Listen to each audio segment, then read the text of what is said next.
Weekly Astrology, January 9th. Thankfully, the week begins with direct station of Mercury. The station indicates a period of time when the planet reverses direction after a retrograde.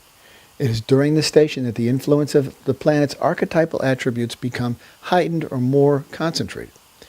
Mercury has moved back into Sagittarius and will begin to traverse forward again into Capricorn, where it began its backwards motion on December 19th.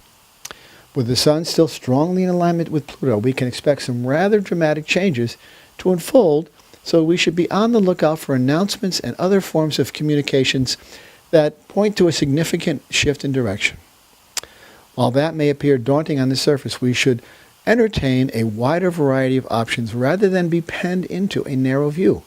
We are standing on the cusp of a new world order that will inevitably reconstruct that which no longer serves our evolution. It is in that progress that we ultimately find a better way forward. It is only through hardship that we truly make any forward progress, so it may be best to accept this viewpoint and strive for the improvements that are so necessary. The long, slow influence of Pluto stands at the cornerstone of this reconstruction, and only history will provide us with the lessons learned at such a juncture. Later in the week, on the Thursday, Cancer illuminates a full moon in Cancer illuminates what this direction might be. As the pendulum swings through the broad arc of history, we may come to realize that in order to move forward, we must first repair what has passed, regardless of how difficult that transition may be. It may come as no surprise that this full moon falls in line with the current theme of communication and commerce in the astrology of the United States.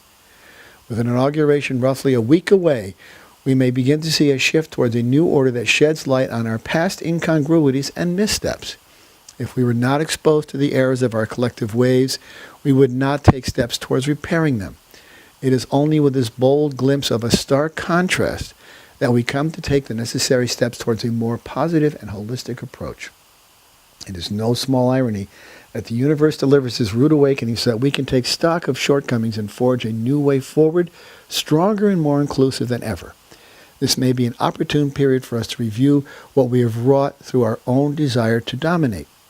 The same full moon brings a cardinal square that involves the Sun, the Moon, Jupiter, and Uranus, all standing at 90-degree angles to each other. A time of deep change is in store. As Jupiter expands this theme, we may be forced to take the bitter medicine. However, it is that same medicine that prompts us to seek a higher and more progressive path. If the roof did not leak, we would not repair it, and the roof is leaking. Listen each week to Turning of the Wheel podcast on iTunes. Great guests, interesting topics, information you can use. If you want a personal reading from me, contact me at my website, turningofthewheel.com or chrisflisher.com, and also turningofthewheel.tv. I appreciate your support over this past year, those of you who have helped me out.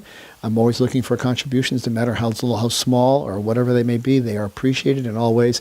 I will continue to do my best to help you if you continue to do your help to help me. You scratch my back, I'll scratch yours. I'll talk to you all next week. Take care.